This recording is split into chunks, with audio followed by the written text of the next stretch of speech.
We need Ohtani. He brings fans revenue. Padres need revenue.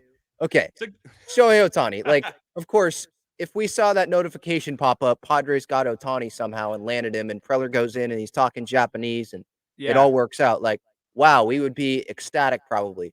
But I think a lot of fans would look at it as like, okay, we just gave this dude $500 million or whatever, and we don't know if he's going to pitch long term. We need starting pitching. He's not going to be pitching in 2024.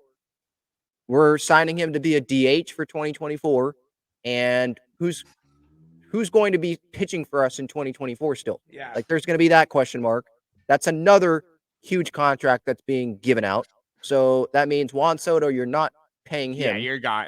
Yeah, he's gone if we get Ohtani. Ohtani's not going to go play the field. Like, he's DHing and pitching. There's just question marks there. And especially money-wise and the stuff that's coming out, like, Preller, the Padres can't sit there and be like, oh, those are anonymous sources. Like, that's not correct. They can't do that about this. Like, we know what's going on here. At least some of the information that's coming out. We know some of it, what's going on. Yeah. Like, it's just not a fit. Yeah, he's not going to be a Padre. The scary part is, I'll let you go. The scary part is Dodgers, Giants, like, those are two teams right there that are in way better position to sign Ohtani than the Padres are. And that could be like the just nightmare scenario where, like, Ohtani goes to the Dodgers and Snell goes to the Giants with Bomel, and it's like, what's going to happen here, you know? Yeah, I mean, the harsh reality is exactly what you said, right? Padres are not in the spot to get Ohtani as much as a dream it would be to have him. I think he will stop pitching within the next 3 or 4 years. I think just as he gets older, right? Like, it's tough. He's already had a couple arm injuries. Yeah. He has Tommy John right now. I think your point on, hey, we have X amount of money to spend. You have to allocate it smarter, because we learned last year, and pretty much every year of Preller's last few, that being the rockstar GM or winning the offseason doesn't necessarily always translate to winning baseball games. Nope. And I feel like I could speak for both of us and 99.9% of the Padres fan base when I say I'd much rather win a lot of baseball games than win the offseason. So sometimes the smarter, more low-key moves are the moves that really help in the long run. I would love Ohtani to go to, the Yankees, right? Like, I really hope he doesn't go in the NL West. Yeah. I think right now he's probably going to be a Dodger. And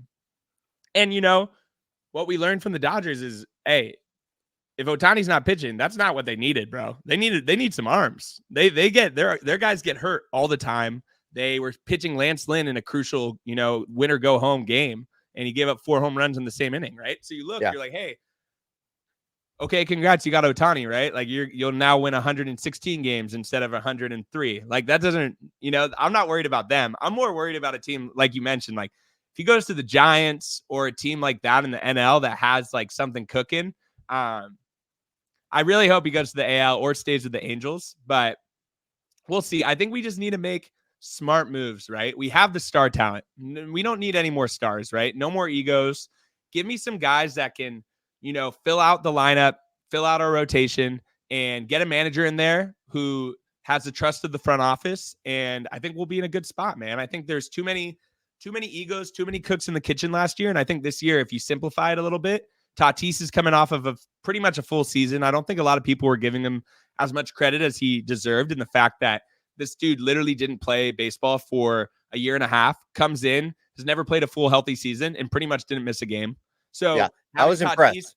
Yeah, and it's like, I think Tatis will have a very Acuna-esque 2024, where Acuna 2022 was coming off that ACL injury, didn't have the best year of his life. 2023 comes and, 40 home runs, 70 steals. Do I think Tatis is going to get there?